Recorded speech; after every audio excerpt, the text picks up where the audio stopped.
काय हवं होतं? मला पॅड हवं.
अगं आई, तुला किती वेळा सांगितलंय की कपडा वापरत जाऊ नको म्हणून, पण तू ऐकतच नाहीस. अगं हळू बोल ना. हळू काय त्यात? तुला मी ते पॅड आणून दिलेत ना, मग ते का तू वापरत नाही?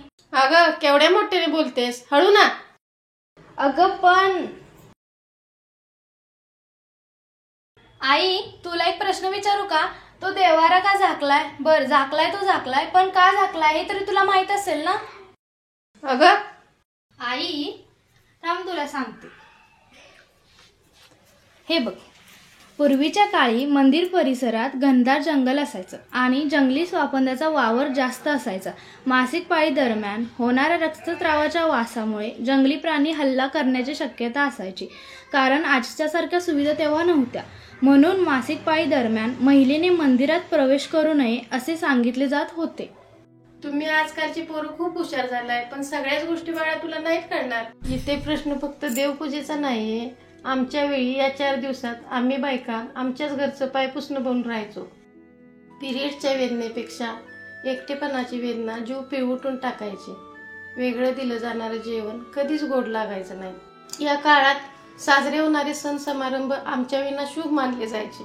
कुठेही बोलवलं जात नव्हतं. परकेपणाची भावना, घरातल्याकडून मिळणाऱ्या अयोग्य वागणूक नकोशी वाटायची. होणारे शरीरातले बदल कोणालाही सांगण्याची बोलण्याची सोय नव्हती. अचानक वाढत जाणाऱ्या वेदना आणि रक्तस्राव अनेक शंकांना आमंत्रण देत होते, पण हे सगळं गप्प राहून सहन करावं लागत होतं. शाळेत जाणाऱ्या मुलींसाठी तर 5 ते 7 दिवस अहोशी सुट्टीच ठरायची. मग या काळात परीक्षा असल्या तर शिक्षणाचा निकालच लागायचा. अख्खं वर्ष वाया जायचं. त्या काळात या विषयावर बोलणं सुद्धा अशुभ मानलं जायचं. अगं आई, तू म्हणतेस ते सगळं बरोबर आहे ग, पण आता काय बदललाय. काळ बदलला, पण काही गोष्टी अजून तशाच आहेत. अगं मग त्या आपल्यालाच बदलायला नकोत का? पिढ्यानपिढ्या चालत आलेल्या गोष्टी आपण आपल्या कृतीतून बदलू सुद्धा, पण अगं मनात कुठेतरी उणीव राहतेच. समजेल तुला. जा आता, उद्या कॉलेजला जायचंय ना.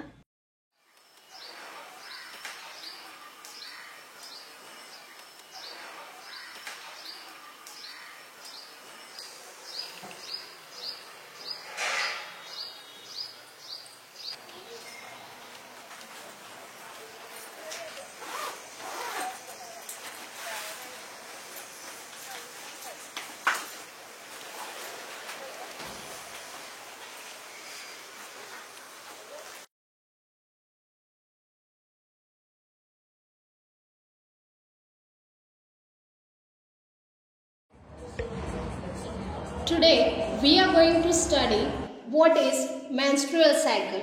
This particular diagram is of female reproductive system.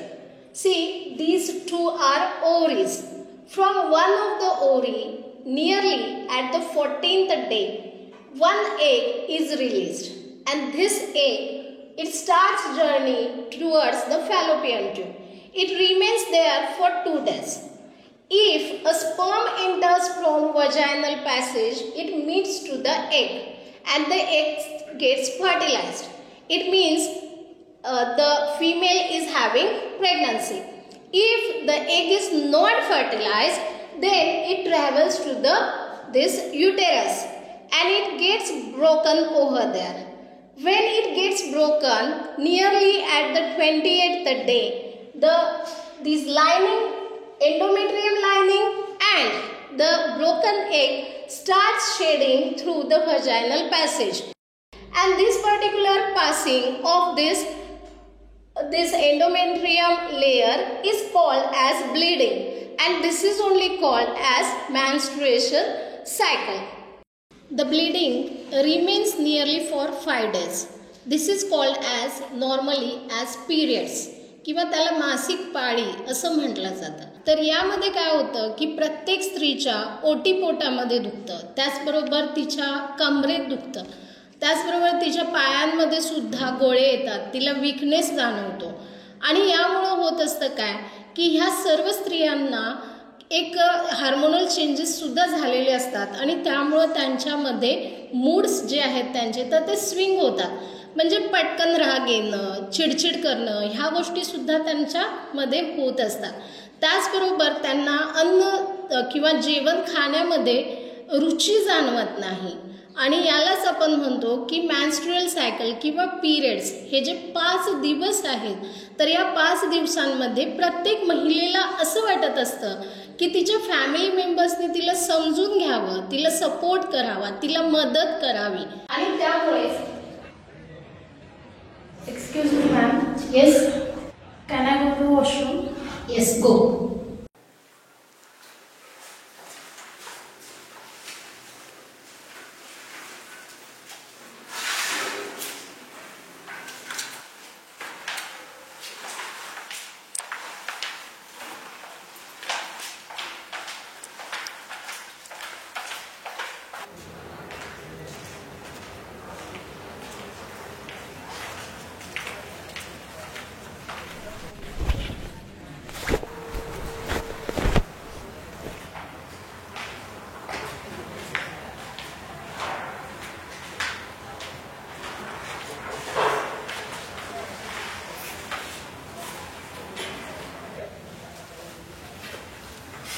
काय झालं ग?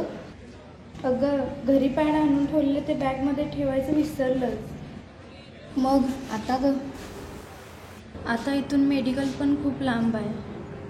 बरं थांब, बघते मी काय होतंय का ते.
अगं काय झालं, एवढी का चिडते?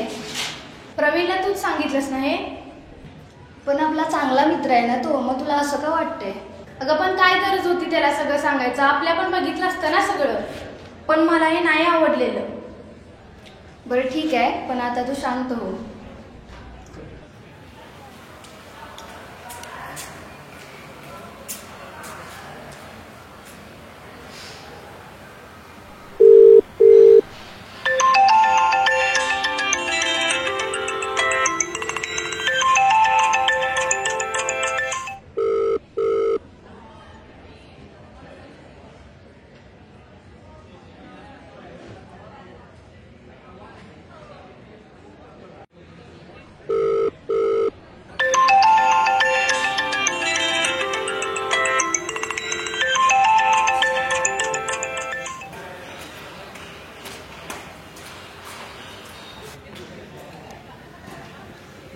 केतकी,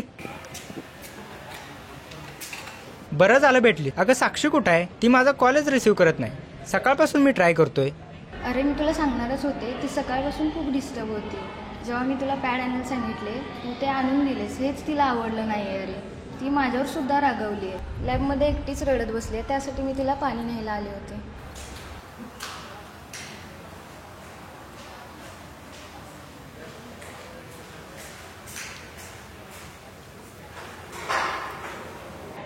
प्रवीण, अरे तू इथं काय करतोस? मला कॉल का रिसीव्ह करत नाही? केतकी म्हणाली मला तुला पिरियड्स आले, डिस्टर्ब आहेस. पण तू या सगळ्यात का बोलतोय? मलाही खूप अनकम्फर्टेबल होते.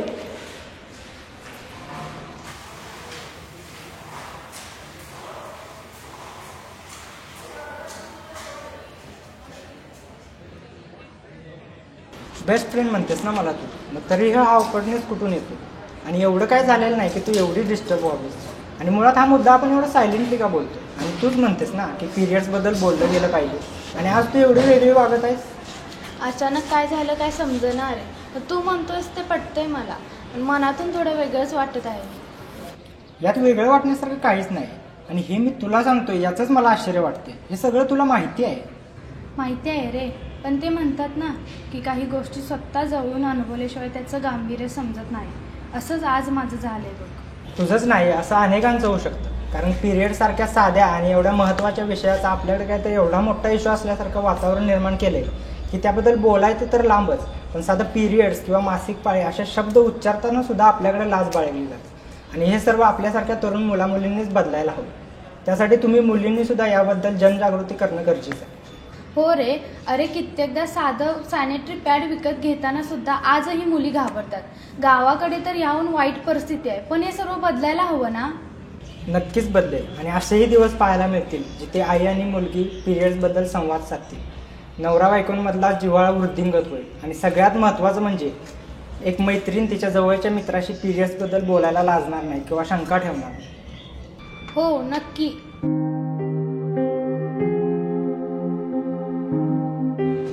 काय झालं रे, असं अचानक शांत झालास? आज आईची खूप आठवण येते. आज ते असते तर. अरे सॉरी, मला माहीत नव्हतं तुझ्या आईबद्दल. काय झालं होतं? मी लहान असतानाच आई आम्हाला सोडून गेली. जसं जसं कळायला लागलं होतं तसं तर बाबांना विचारलं सुद्धा, पण उत्तर काही मिळत नव्हतं. फक्त आजारी एवढंच सांगितलं जात होतं. वर्षभरापूर्वी आईचे हॉस्पिटलचे रिपोर्ट्स सापडले. तेव्हा कळलं की मृत्यूचं कारण होतं cervical cancer in last stage. सामाजिक परिस्थिती आणि अज्ञानामुळे योग्य वेळेत उपचार घेतले गेले नाहीत, आणि त्यातच माझी आई गेली. पण वाईट याच गोष्टीचं वाटतंय की ती गेल्यानंतर सुद्धा तिचा हा आजार लपवला जात होता. इतके मागे पडलोय का आपण? विज्ञान आणि तंत्रज्ञानाच्या युगात स्त्रीत्वाच्या अस्तित्वाचा विसर पडतोय आपल्याला. आणि मनुष्य निर्मितीच्या या इतक्या सुंदर गोष्टीला आपण अशुभ मानतोय.